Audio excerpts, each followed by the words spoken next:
얼마 전 우리 대한민국에 굉장히 즐거운 소식이 전해졌습니다. 이 때문에 한국이 동북아시아를 뒤흔들 것으로 예견되는데요. 최근 우리 해군의 급격한 전력 증강에 세계 패권을 노리는 중국조차 한국을 경계하기 시작했습니다. 그 중심에는 대한민국의 네 번째 이지스함 정조대왕함이 있습니다. 지난 6월 21일 중국 언론 인민망은 한국 최고 수준의 장비를 갖춘 이지스함에 대한 언론 보도를 내놨습니다. 7월 진수 예정인 정조대왕함이 SM-6 미사일과 발전된 이지스 체계를 갖췄다며 정조대왕함의 장단점을 세세하게 분석했는데요. 전문가들은 평소 항상 남을 깔보던 중국이 진지하게 분석했다는 것은 그만큼 정조대왕함이 잘 만들어졌다는 증거라고 말합니다. 그런데 해당 보도에서 주목할 만한 부분이 눈에 띕니다. 바로 대잠전 능력을 강화하기 위해 한국이 독자적으로 개발한 종합소나 체계를 탑재할 예정이라는 대목입니다. 이를 통해 중국이 우리가 도입할 소나가 웬만한 외산 장비보다 우수하다는 것을 인정하고 있음을 알 수 있습니다. 실제로 대한민국의 소나 개발 능력은 상당히 우수합니다. 정규필 전 해군정보통신장교에 따르면 미국의 90에서 95% 수준의 기술력까지 도달했다고 전하는데요. 이 정도면 말이 95%지 사실상 미국과 동일한 수준의 소나를 만들고 운영할 수 있다는 이야기입니다. 한국의 기술력이 세계적이라는 부분은 정조대왕함에 탑재되는 함수 소나가 대표적인데요. 전문가들에 따르면 정조대왕함 함수 소나돔에 부착된 국산 소나의 성능은 미 해군의 최신형 알레이버크급 이지스 구축함이 사용하는 AN/SQS-53D와 맞먹는 수준입니다. 미 해군 최강의 함으로 일컫는 알레이버크급의 소나를 한국이 독자 기술로 확보했다는 것은 그만큼 한국의 기술력이 남다르다는 뜻이기도 합니다. 그런데 대한민국이 이렇게 우수한 소나 개발 능력을 확보한 것은 그리 오래되지 않았습니다. 사실 한국이 제대로 된 소나를 개발할 능력을 확보한 지는 20년 정도밖에 되지 않았는데요. 그래서 준비했습니다. 오늘은 세계를 선도하는 대한민국의 군용 소나 기술 개발에 숨겨져 있는 여러 비화들에 대해 알려드리겠습니다.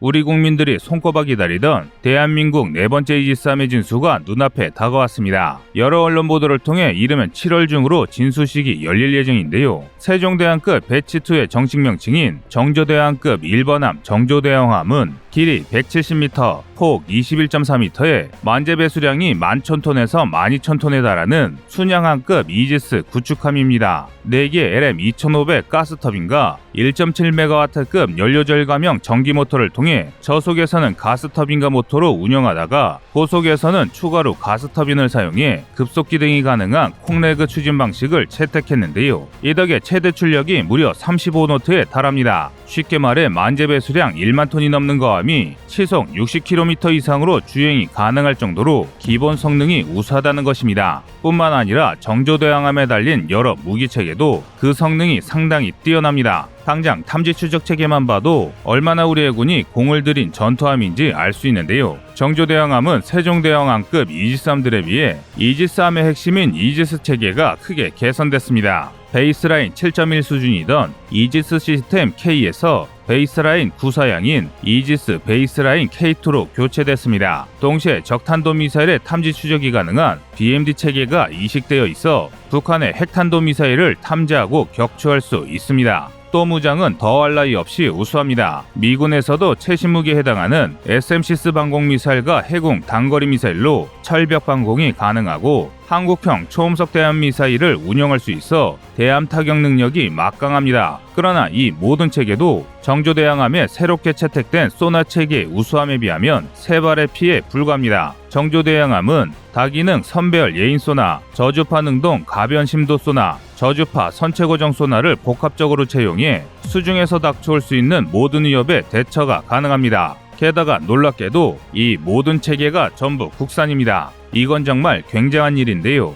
2022년 현재를 기준으로 독자적으로 현대전에 쓸 수 있는 군용 소나를 개발할 수 있는 나라는 미국, 중국, 러시아와 우리 대한민국 등 10개국에 불과합니다. 또한 제대로 양산품을 대량 생산할 수 있는 나라의 숫자는 그보다 훨씬 적은데요. 이처럼 대한민국의 소나 개발 능력은 세계 최고 수준이라 자부해도 문제가 없을 정도로 훌륭합니다. 하지만 대한민국이 처음부터 잘 나가는 소나 개발국이었던 것은 아닙니다. 오히려 불과 10년 전까지만 하더라도 소나 개발 능력이 상당히 뒤처진 기술 후진국 취급을 당했는데요. 부족한 인력과 한정된 예산을 생각하면 이렇게 단기간에 기술 선도국이 됐다는 것이 믿기지 않을 정도인데요. 한국이 이처럼 단기간에 급성장을 할 수 있던 것은 과거 우리 언론에 공개됐던 방산비리 사건과도 연관이 상당히 깊습니다. 또한 일반 대중들에게 알려지지 않았던 소나 개발사의 뒷면을 살펴본다면 눈물 없이 볼 수 없는 드라마가 따로 없는데요. 과거 인천급 호위함이 도입된 헐마운트 소나의 개발사만 봐도 그렇습니다. 지난 2013년 1월 16일 우리 해군의 신형 인천급 호위함 1번함인 인천함이 취역했습니다. 그리고 이 인천급에는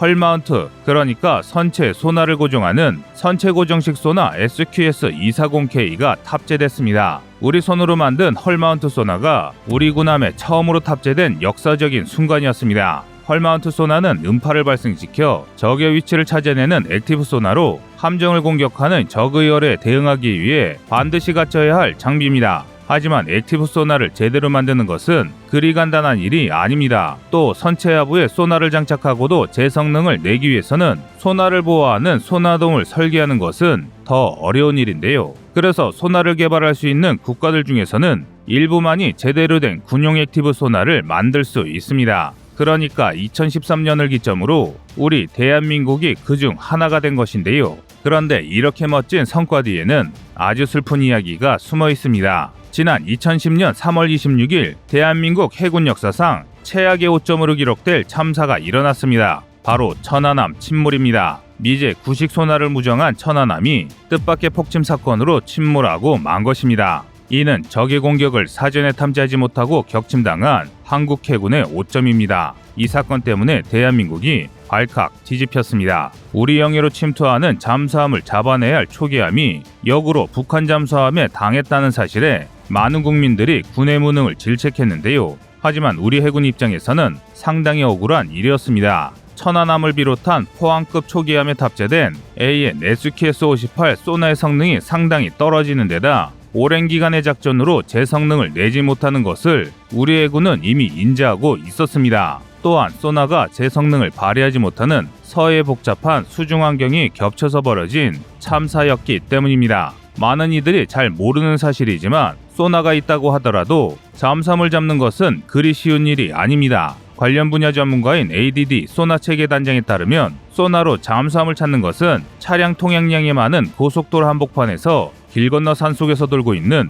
저소음 세탁기의 기종을 맞추는 일이라고 하는데요. 이렇게 어려운 일을 우리 해군은 고물 소나를 들고 수행했으니 제대로 될 리가 없었던 것입니다. 하지만 소나가 구식이라면 최신의 외산 제품을 새로 도입하거나 국산화를 했으면 되는 것이 아니냐는 비판을 피할 수는 없습니다. 군함을 도입하고 수십 년 동안 단 한 차례도 개량을 하지 않았다는 것은 굉장히 안일한 태도라는 것이죠. 사실 우리 군은 오래전부터 소나를 개선하기 위해 많은 노력을 기울였습니다. 무려 1970년대에 미제구식 진공관 소나의 개량을 시도하는 등 자체적으로 많은 시도를 했습니다. 그러나 소나의 핵심인 앞전 소재를 가공할 역량이 없어 매번 사업에 실패했고 1980년대 포항함에 쓰인 SQS-58 같은 저가형 외산 소나를 수입해야 했습니다. 그런데 그마저도 굉장히 덤태기를 쓰기 일쑤였습니다. 소나의 성능은 국가 핵심 기밀이다 보니 소나를 파는 외산 기업들이 소나를 판매하는 금액을 터무니없이 높은 가격에 제시한 것입니다. 심지어 서비스도 엉망이었습니다. 소나가 판매되기 전까지 상세 재원을 공개하지 않아 우리 군은 맞는 소나를 고르는 것조차 쉽지 않았습니다. 사후 서비스도 나빴습니다. 일례로 독일로부터 조립 생산 계약을 맺은 소나의 경우 기술 습득이 불가능하도록 부품과 접착제만 왔을 정도입니다. 그래서 우리 연구진은 가진 고생을 하며 하나하나 기술을 쌓아가야만 했습니다. 그런데 해군의 느려 보이는 이런 모습 때문에 방산비리라는 오명으로 비춰지게 된 것입니다. 하지만 핵심 장비의 국산화 개발이라는 신념은 변하지 않았습니다. 그 결과 1980년대 항만 감시 체계를 개발하는 과정에서 수동 소나인 선배열 소나의 제작 기술을 습득했고 아틀라스사, 레이션사의 능동 소나를 도입하며 절충 교육을 통해 관련 기술을 획득했습니다. 그리고 이를 통해 1999년 수상전투함용 선배열 패시브 예인 소나 SQS-20K 흥룡을 개발했는데요. 이렇게 패시브 소나 개발로 자신감을 얻은 군은 2003년 고성능 액티브 소나 개발을 본격적으로 추진했습니다. 그리고 2006년부터 체계 개발까지 진행했습니다. 하지만 매우 애석하게도 천안함 사건이 일어난 2010년까지 관련 체계를 개발할 수 없었는데요. 아무리 우리 연구진이 밤새워 노력한들 선도국과의 수십 년 격차를 단숨에 메울 수 없었기 때문입니다. 그러니까 천안함 사건 이전까지 우리 군이 아무것도 하지 않았다는 것은 세간의 오해에 불과합니다. 만약 그랬다면 사건이 일어난 지 불과 2년 만에 국산 소나를 장비한 신형 호위함이 등장할 수 없었을 것입니다. 이는 SQS-240K의 개발 과정에서도 알 수 있는데요. 당시 개발을 맡았던 연구진에 따르면 헐마우트 소나의 개발을 시작했을 때 개발에 사용할 만한 대형 음향 수조조차 없었다고 말합니다. 그래서 2008년 길이 20m, 폭 12m, 깊이 10m의 수조를 제작하는 것부터 개발이 시작됐는데요. 이에 더해 대량 생산을 위해 앞전 재료를 국내 개발하고 고출력 송신기와 소나돔을 설계하기 위해 많은 노력이 투입됐습니다. 그리고 그 과정에서 국산 개발의 실패를 염두에 두고 해외 협력을 추진했다가 외국 제조사에 갑질만 당하고 말았습니다. 돔 내부 음파 반사를 막을 두께 10cm의 고무 소재 부속인 음향 배프를 개발하는 데 실패해 외산을 도입하는 등 우여곡절이 상당했습니다. 심지어 예산 제약으로 잠수함과 구조선, 구축함, 보석정단과 헬기가 동원된 초대형 시험평가단이 고작 2달 동안 동서남해를 모두 돌아다니며 소나의 성능을 테스트해야 했는데요.